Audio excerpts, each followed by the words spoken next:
चलिए जी, so let's start with worksheet जो कि अनसर्टेनिटीज की थोड़ी सी प्रैक्टिस हम लोगों ने करी है लास्ट क्लास में जो हम लोगों ने देखा था। ठीक है, आई होप वो सारी चीजें आप लोगों ने आपने रिकॉल कर ली होंगी, आपको एग्जैक्टली याद होगा।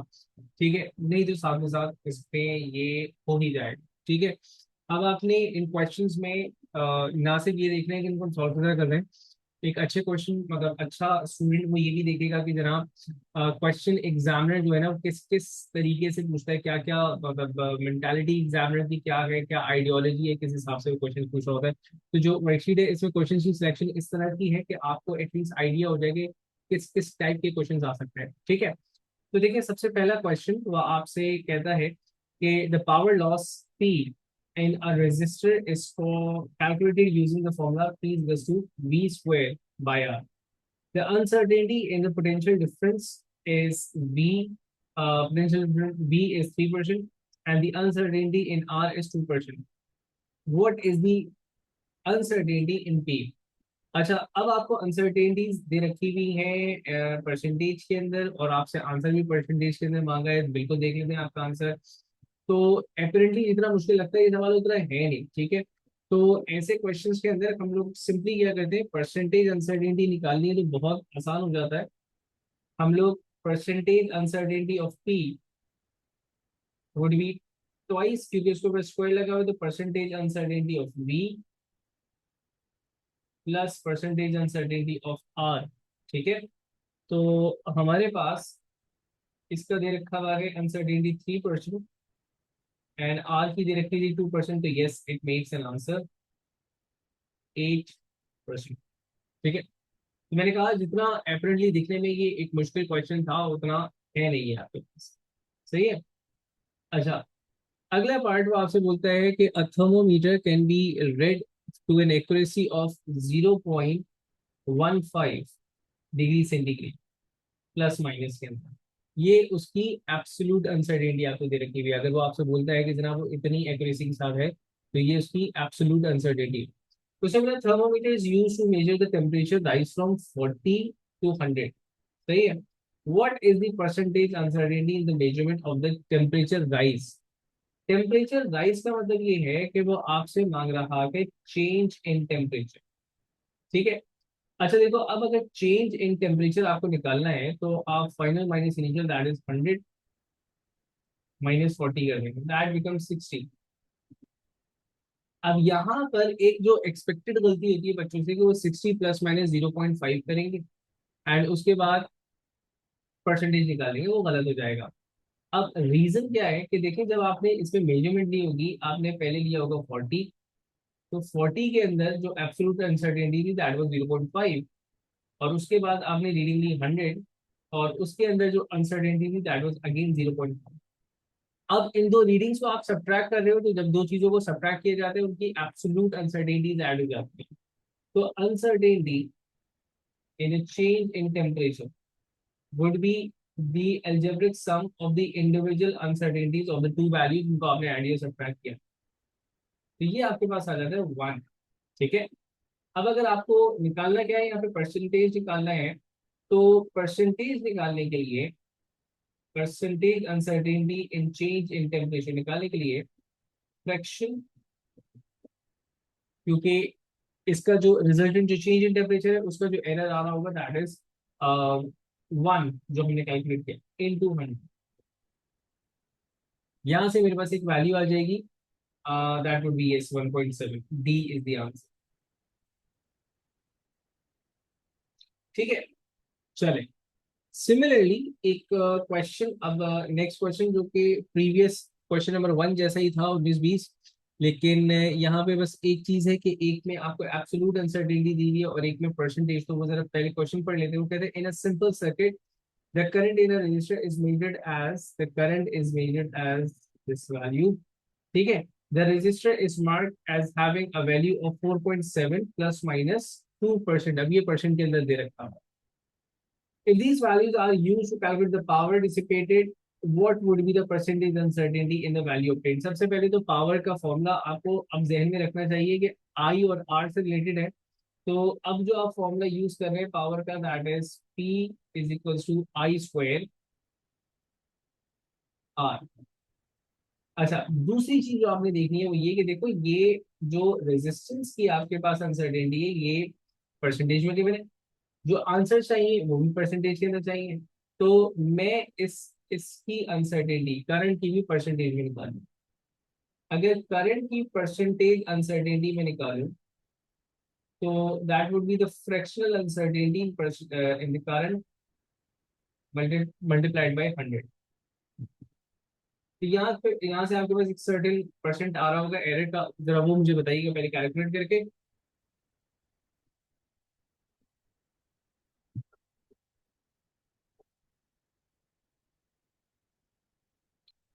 अच्छा, ये पहले मुझे जरा ये वैल्यू बताइएगा 0.05 2.5।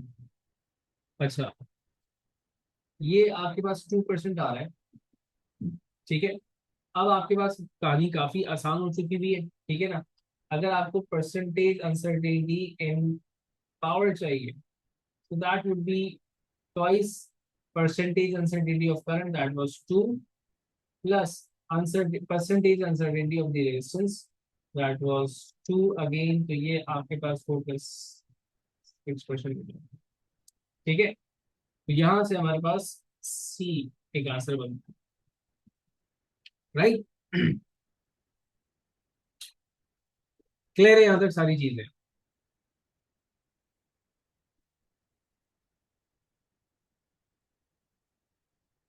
अब देखिए अगला सवाल थोड़ा सा कॉम्प्लिकेटेड सिर्फ इस सेंस में हो जाएगा क्योंकि इसमें जो आपके पास डेटा है वो बहुत ज्यादा है, ठीक है ना। तो जहाँ ज्यादा डेटा हो जाता है वहां पे गलतियों के एरर चांसेस जरा बढ़ जाते हैं, गलतियों के चांसेस बढ़ जाते हैं। यहाँ पे तो वो कहते हैं the density of the material of a rectangular block is determined by the measuring of the mass and the linear dimensions of the block, ठीक है। The table shows the results obtained together with their uncertainty. The density is calculated to be 2.5। Density उसने calculate करके दे दी है 2.5 grams per CM cube. तो इसका मतलब ये है कि anything which is in grams we don't need to convert it, anything that's in centimetre we don't need to convert it, क्योंकि आंसर की रिक्वायरमेंट जो है वो ग्राम्स पर सीएम क्यूब के अंदर।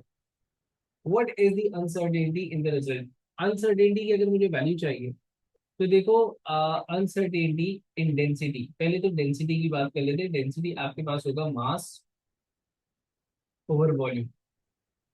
अब ऐसे क्वेश्चंस में अगर आप देखें कि आपके पास मास, ब्रेथ, लेंथ एंड हाइट दे रखी हुई है और आपसे आपको वॉल्यूम चाहिए, तो यहाँ पे एक पॉसिबल गलती तो नहीं कहूंगा मैं, लेकिन ये है कि एक गलत आंसर उससे भी नहीं आएगा। बच्चे पहले वॉल्यूम निकालते हैं कि सर अलग से वॉल्यूम कैलकुलेट कर लेते हैं, वॉल्यूम की अनसर्टेनिटी कैलकुलेट कर लेंगे और उसके बाद जो है फिर हम फाइनल आंसर की तरफ जाते हैं। तो ये इंटरमीडिएट कैलकुलेशन करने की जरूरत ही क्या है आपको। आप अपने फॉर्मूला के अंदर ऑल्टरेशन करें एंड डायरेक्ट आंसर निकालने की कोशिश करें। Mass divided by length, breadth and the height. अब अगर मुझे अनसर्टेनिटी निकालनी होगी, ठीक है, of the uncertainty in the density, तो क्योंकि मल्टीप्लीकेशन एंड डिवीजन हो रही है तो यहाँ पे मैं फ्रैक्शनल अनसर्टेनिटी के फॉर्म में निकालूंगा। तो किस तरह निकलेगी, हर चीज की फ्रैक्शनल अनसर्टेनिटीज को मुझे ऐड कर देना है, सिंपल है। तो मैं पहले एक स्टेप बढ़ा देता हूँ यहाँ पे अंडरस्टैंडिंग के लिए।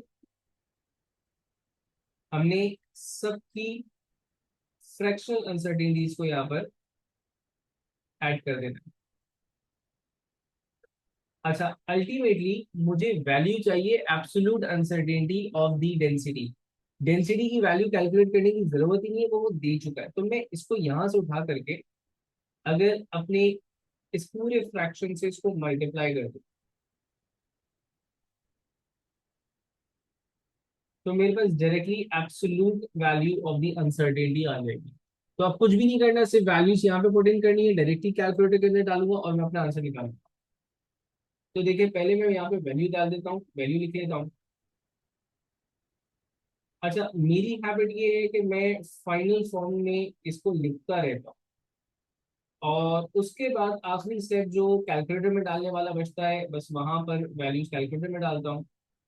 इससे मेरे पास एरर कम से कम आता है, ठीक है। मेरे का 0.01 मतलब ये होता है ना, तो बहुत सारी वैल्यूज आपने इनपुट करनी है तो आगे पीछे हो गई, गलत पुट कर दिया 0.01 एंड 1. अब देखो ये और इस ये मल्टीप्लाई हो रहा है with the value of density जो कि था 2.5. अब क्या है कि मैं इस फॉर्म में इसको एज इट इज कैलकुलेटर के अंदर डाल सकता हूँ, यहाँ से मैं एब्सोल्यूट वैल्यू निकाल दूंगा, तो मुझे जल्दी से बताइएगा एब्सोल्यूट वैल्यू 0.05 आ रहा है हमारे पास.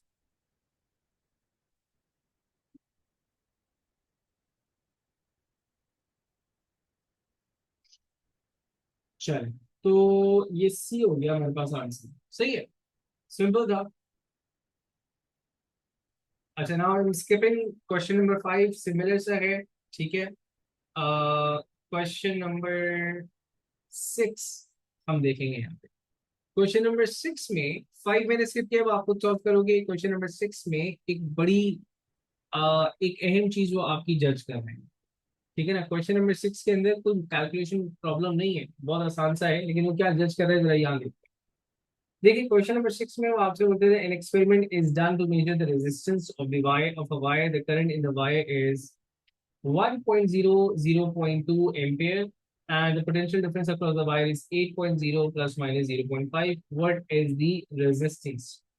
देखो रेजिस्टेंस की वैल्यू कैलकुलेट करने की जरूरत नहीं है, क्योंकि अगर अपने ऑप्शंस को देखो तो सारे में 8 आ रहा है, तो इसका मतलब ये है कि रेजिस्टेंस की वैल्यू ये ऑलरेडी कैलकुलेट करके रख चुका हुआ है, दैट इज 8 ohms. अब इसको मैं 8 लिखूंगा या 8.0 लिखूंगा, that totally depends upon the uncertainty की वैल्यू, तो मुझे ये देखना होगा कि अनसर्टेनिटी क्या आ रही है. ठीक है, रेजिस्टेंस अगर मैं निकालता हूँ वो निकलेगा by the formula V over I. तो इसका मतलब ये है कि अनसर्टेनिटी निकालने के लिए मुझे del V over V plus del I over I, और इस पूरे को मुझे मल्टीप्लाई कर देना है the value of R that is 8, given है क्वेश्चन से, मैंने एक्सट्रैक्ट किया है इसको. अब यहाँ पे आप वैल्यूज पुटिंग करो जल्दी से.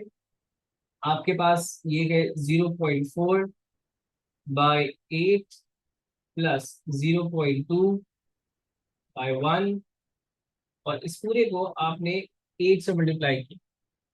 यहां से जो वैल्यू आएगी that would be the absolute uncertainty of R, और उस पर डिपेंड करता है कि मेरा फाइनल आंसर जो है वो किस फॉर्म में आने वाला है.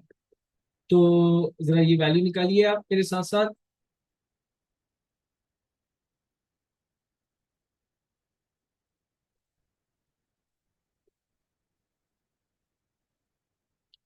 मैंने कहा 0.2 over 1 into 8. Two exact two answer आ रहा है, there is no decimal place in it. तो इसका मतलब ये है कि जो फाइनल आंसर होगा वो लिखा जाएगा 8 without any decimal place plus minus 2 without any decimal place. तो आंसर आपके पास बन गया एग्जैक्टली दैट्स डी. ठीक है जी. चले, again very similar sort of question जो कि आप इजीली कर सकते हैं. क्वेश्चन 7 वो यहाँ पर मैं दोबारा स्किप कर रहा हूँ. Question 8 I am gonna skip.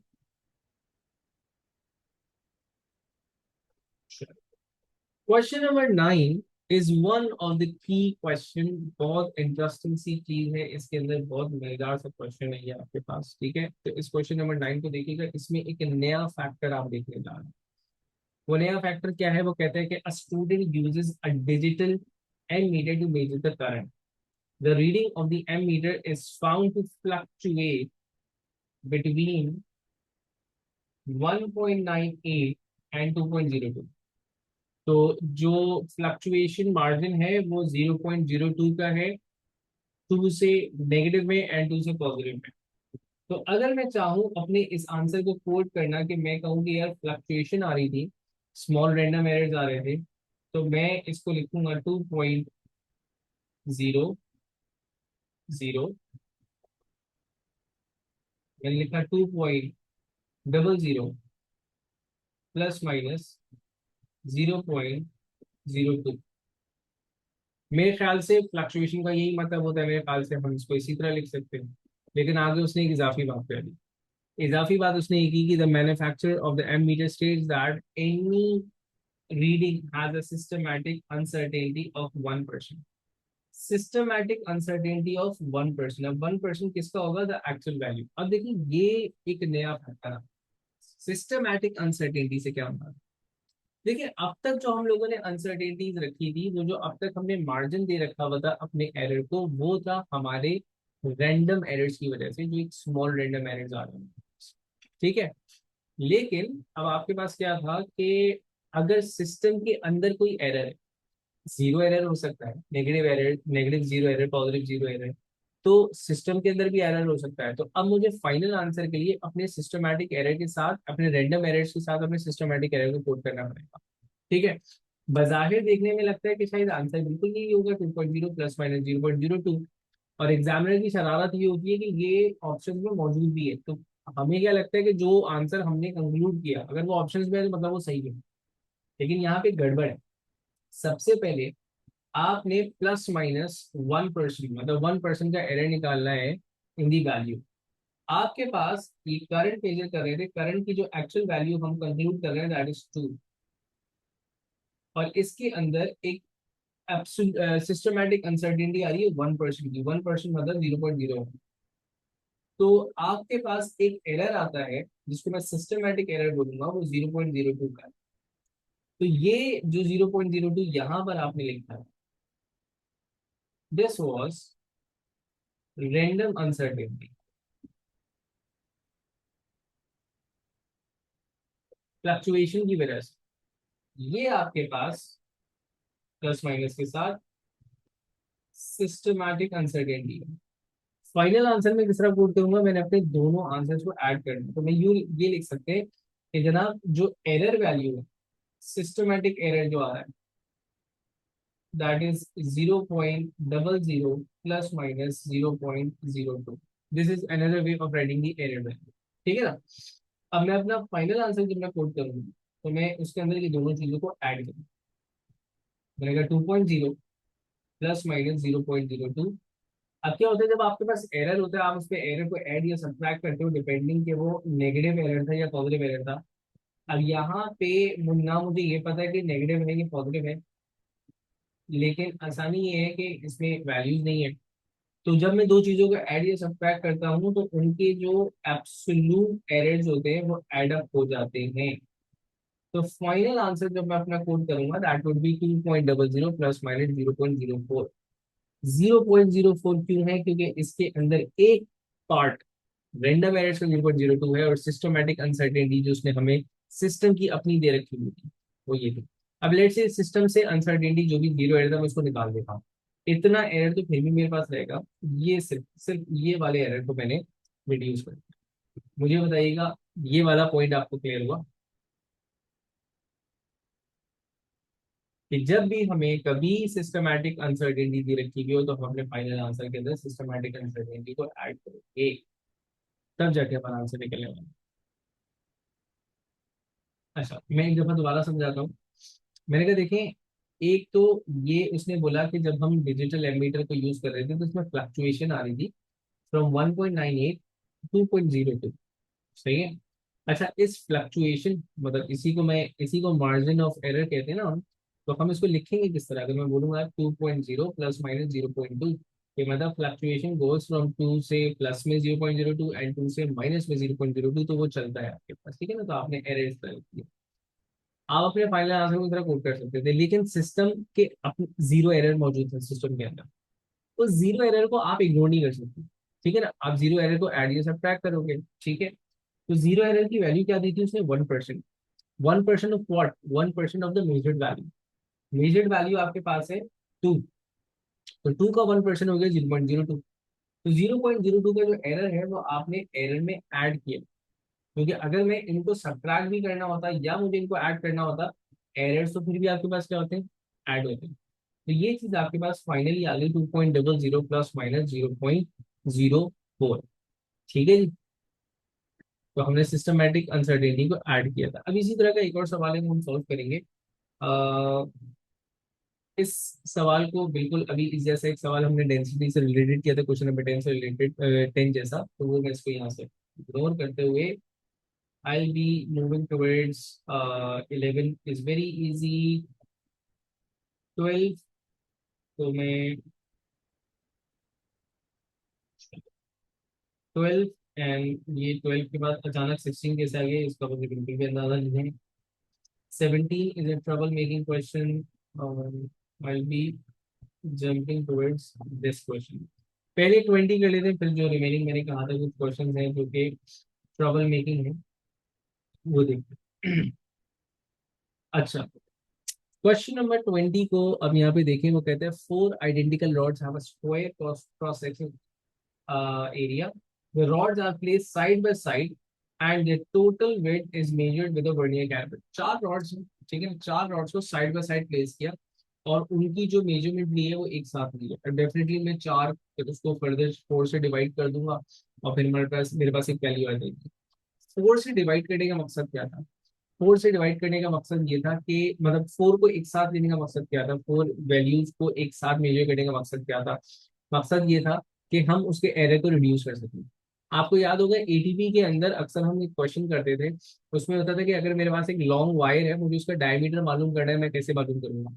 तो हम क्या करते थे, उसके स्मॉल पीसेस करते थे, लेट्स से 20, 30, 40, उनको साइड वाइज रखते थे, उनकी लेंथ किया करते थे और फिर डिवाइड कर दिया करते थे। इस मेथड का असल मकसद क्या होता था? एक तो एक्यूरेसी आ जाती थी, थोड़ी सी एरर रिड्यूस हो जाती। अब मैं एक वायर को स्केल के अगर अगेंस्ट रखता हूँ तो डेफिनेटली यहाँ पे मेरे पास एरर चांसेस बहुत ज्यादा है। ऐसे 40 रख देता हूँ तो एरर क्या हो जाएगा? रिड्यूस। तो मेन पॉइंट ये था कि अगर मेरा जो वर्नियर कैलिपर है, it is making a reading an error of 0.1 against one reading, तो अगर मैंने चार रॉड्स की एक साथ रीडिंग ली थी, तो जब मैं इसको डिवाइड बाय फोर करूंगा तो मैं इसको भी डिवाइड बाय फोर करूंगा, क्योंकि मेन एम तो यही था कि एरर क्या हो जाए? रिड्यूस हो जाए। अब इस सवाल को अगर आप गौर से देखें, उसमें बोला था measurement is 8.4 plus minus 0.1 millimetre and the zero reading on the caliper is 0.0 plus minus 0.1 millimetre.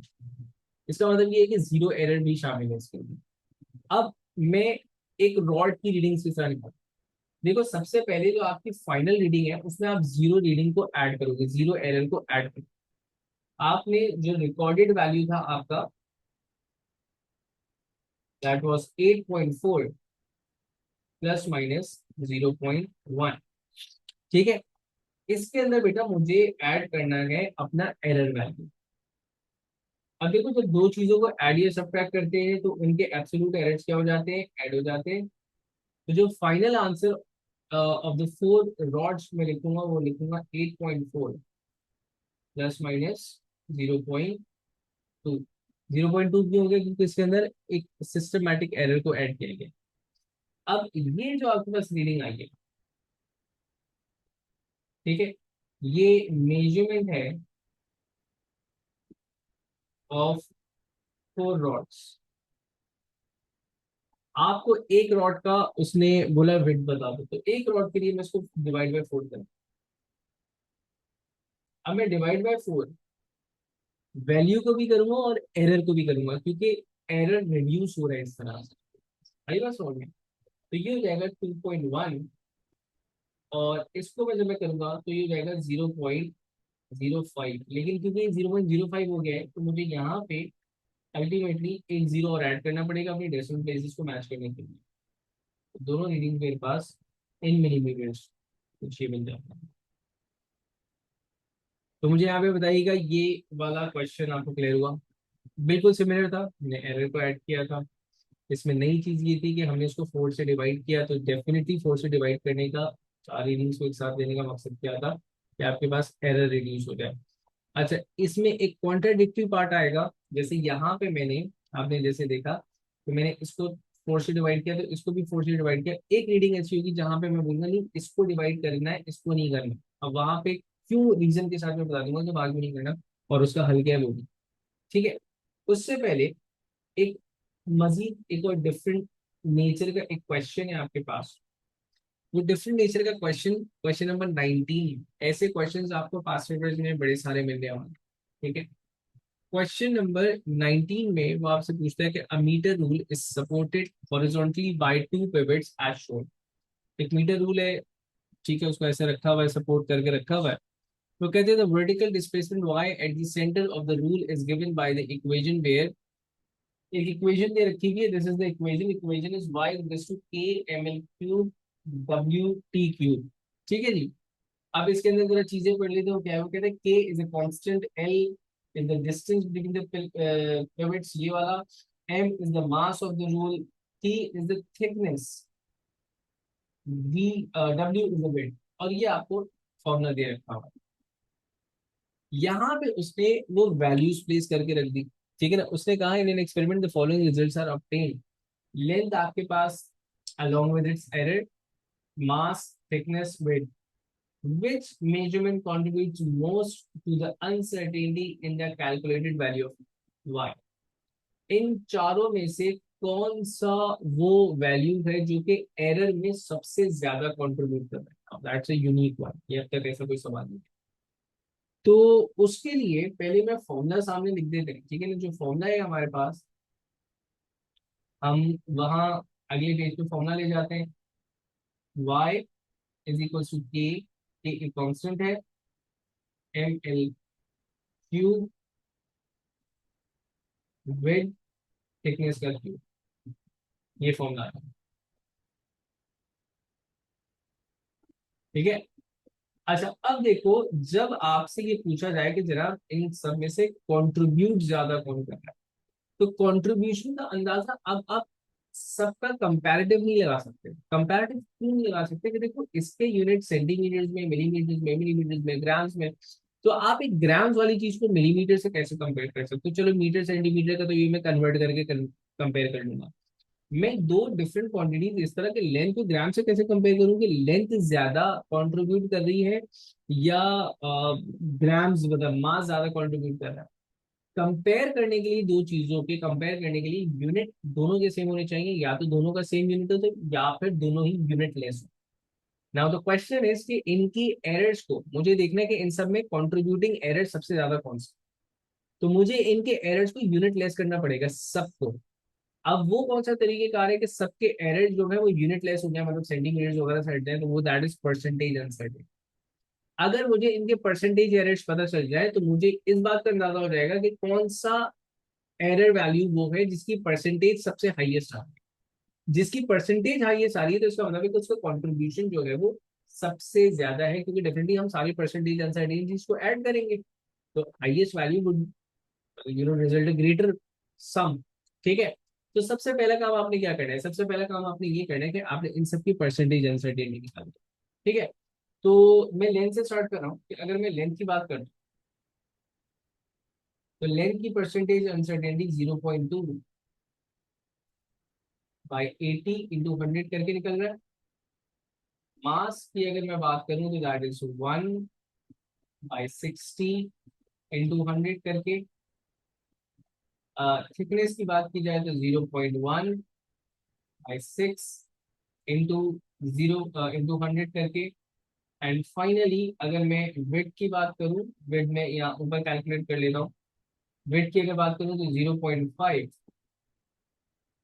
Divide by 23 into 100। मैंने किसी भी यूनिट को कन्वर्ट नहीं किया है। किसी भी यूनिट को कन्वर्ट करने की जरूरत नहीं थी, क्योंकि मैं फ्रैक्शनल एंड फिर मल्टीप्लाई बाय 100 कर रहा हूँ, एब्सोल्यूट नहीं निकाल रहा हूँ, तो मुझे कन्वर्जन की यहाँ पे जरूरत नहीं थी, ठीक है।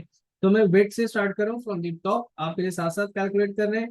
बेटे ये आपके पास आ रही है 2.17%, तो 2.2% मैं इसको लिख देता हूँ, इसकी कॉन्ट्रीब्यूशन है 2.2%।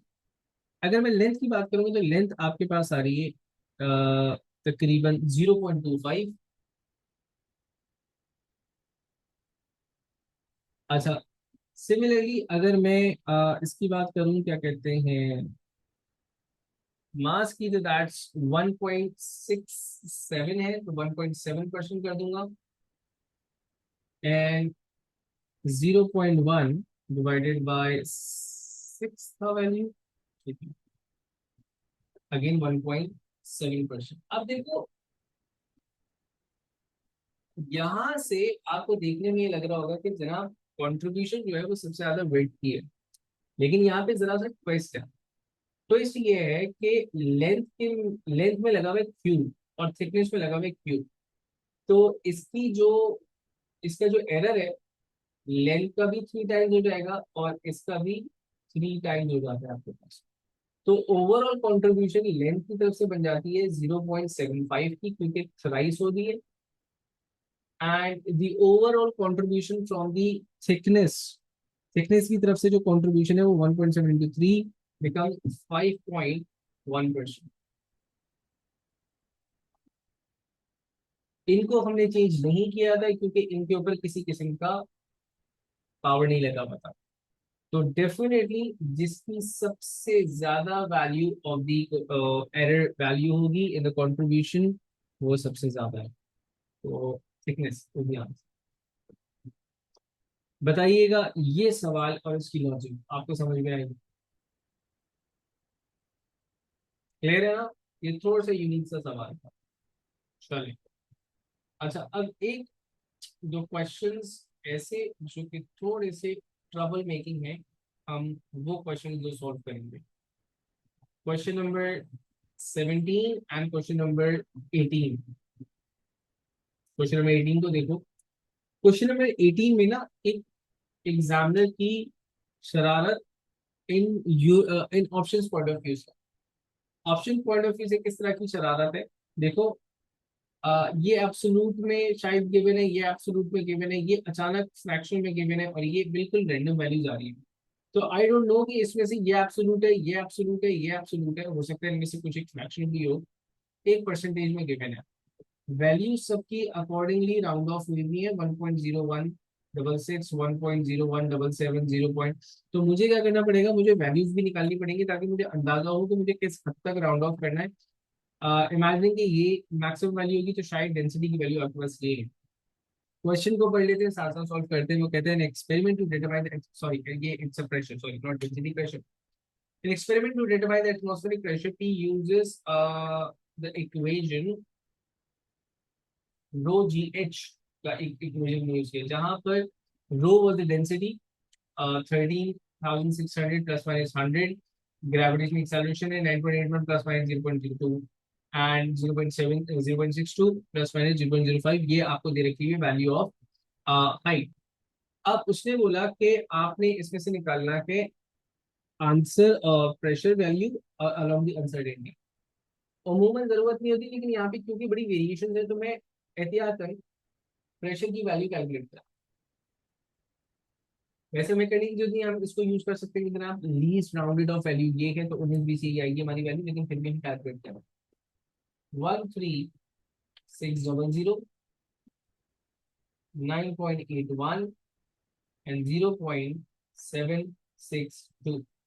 मैंने इसको कैलकुलेट किया तो मेरे पास जो वैल्यू आई, आप मेरे साथ साथ कैलकुलेट कर रहे होंगे, 13600, 9.81, 0.762, तो ये वैल्यू मेरे पास 101,662.9 आ रही है,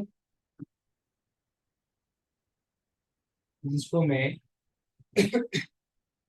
1.0166 टेंस पावर 5 पास कर लेता हूँ। इस वैल्यू को मैंने यही छोड़ दिया, एग्जैक्टली मेरे पास भी यही आंसर आ रहा है। इस वैल्यू को मैंने यही छोड़ दिया, और अब मैं एरर कैलकुलेट करने के बाद अंदाजा लगाऊंगा इसको किस रेंज तक मुझे लेकर के जाना है, किस डेसिमल प्लेस तक लेके जाना है, किस वैल्यू तक मुझे इसको राउंड ऑफ करना है। वैसे यहाँ पे आपने एक चीज देख लेनी है कि ये सारी वैल्यूज तीन सिग्निफिकेंस में फिगर्स में गिवन है, तो हमारा आंसर तीन या चौथे सिग्निफिकेंट फिगर तक होना चाहिए। तो एक चीज यहीं पे मैं लिख देता हूँ कि this is in three significant figures. ठीक है, अब मैं जरा एरर निकाल लेते हैं हम लोग। देखो, अगर मैं एरर निकालूंगा तो एरर निकालने के तरीकेकार में आप एरर इंप्रेशन निकालें, और एब्सोल्यूट और फ्रैक्शनल पहले निकालूंगा मैं पहले फ्रैक्शन निकाल लेता हूँ। बेटा, ये आपके पास होगा 100/13,600 प्लस 0.02, 9.81 प्लस 0.05, 0.005 एक्चुअली,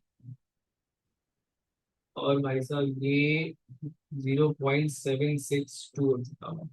ठीक है, आपने सिर्फ इसको सॉल्व करके देखो, सिर्फ इस फ्रैक्शन अनसर्टेनिटी को सॉल्व करेंगे।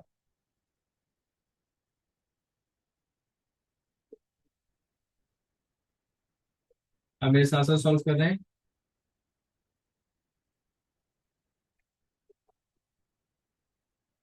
0005 0.762। चलिए देखो फ्रैक्शन की वैल्यू मेरे पास आ रही है 0.0159। मैं यहाँ पे रुक जाता हूँ। ठीक है। अच्छा अगर मैंने इसको राउंड ऑफ भी किया तो मैं 0.016 तक आ जाऊंगा।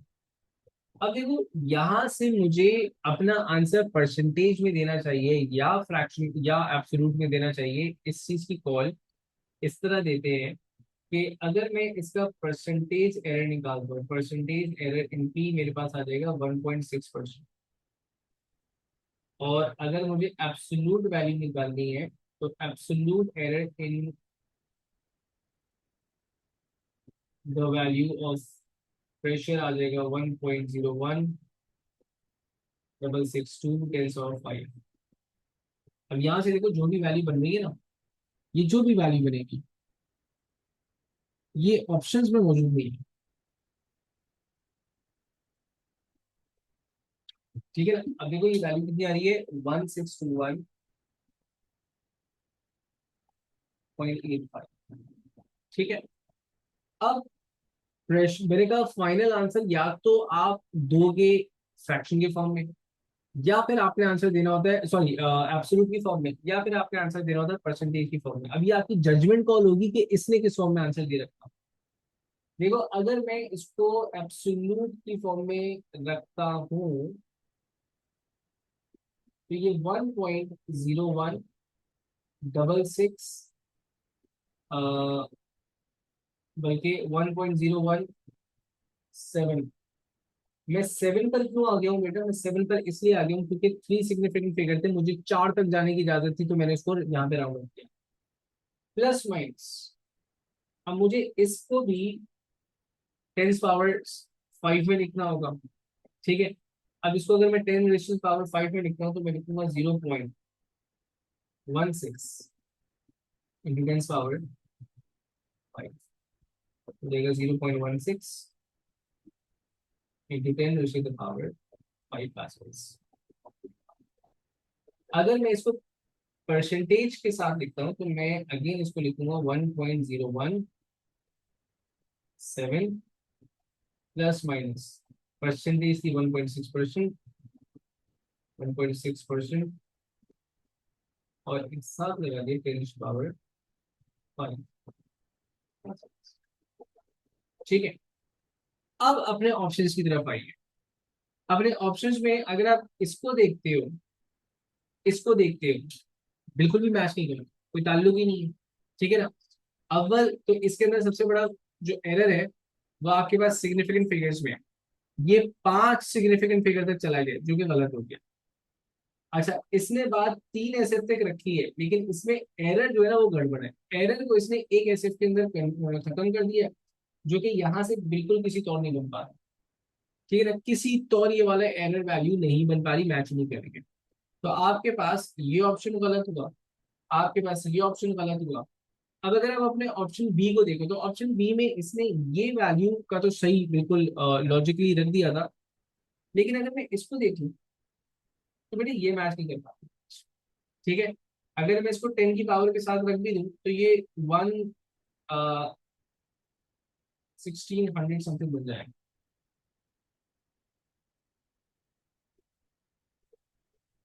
आई गेस यस। ठीक है जी। अच्छा एंड फाइनली अगर मैं परसेंटेज अनसर्टेनिटी के साथ देखूं, अच्छा अब ऑप्शन बी के अंदर तो मुझे बिल्कुल नजर आ रहा है ये बिल्कुल हो सकता है, ये हो सकता है। अच्छा रही बात इसकी, इसमें गड़बड़ ये है, इसमें गड़बड़ ये है कि इसमें मेरे पास डेसिमल प्लेसेस मैच नहीं कर रहा। डेसिमल प्लेस मैच नहीं कर रहा, ये भी सही है, ये भी सही है, लेकिन यहाँ पे इशू आ रहा है डेसिमल प्लेसेस। तो जो नियरेस्ट आंसर मुझे नजर आ रहा है जहां पर मेरे पास सिग्निफिकेंट फिगर्स भी मैच कर रहे हैं, जहां पर मेरे पास डेसिमल प्लेसेस भी मैच कर रही है, जहां पे पावर्स ऑफ 10 भी मैच कर रही है एंड वैल्यूज भी एक्चुअली सही है। तो उस हिसाब से मेरा आंसर बी हो जाएगा। सो इतना मुश्किल नहीं था जितना इसके अंदर कॉम्प्लिकेशंस थी, जितना इसके अंदर एरर्स के चांसेस थे कि जनाब मुझे डेसिमल प्लेसेस भी देखनी है, मुझे सिग्निफिकेंट फिगर्स भी देखना है, मुझे ये भी देखना है कि आंसर सही है भी या नहीं है। इसके अंदर सबसे बड़ी कंफ्यूजन वाली बात ये थी कि 1/6 के करीब परसेंटेज भी है, फ्रैक्शन भी है, और एब्सोल्यूट की वैल्यू भी तकरीबन 1/6 के करीब आ रही है। तो ये भी जजमेंट कॉल की कि एक्चुअली कौन सी वैल्यू लिखी हुई है। तो इस हिसाब से इसमें ये जो क्वेश्चन नंबर 18 था स्लाइटली कॉम्प्लिकेटेड। अब ये जो मैंने आपको क्वेश्चन यहाँ पे करवाए हैं इस, जी आप कुछ कह रहे हैं?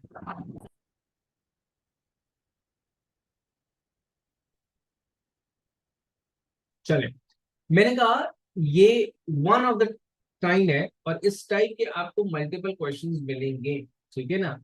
अब एक और क्वेश्चन है जो मैं पहले चाहूंगा कि आप ट्राई करेंगे एंड उसके बाद फिर मैं उसकी तरफ आऊँ।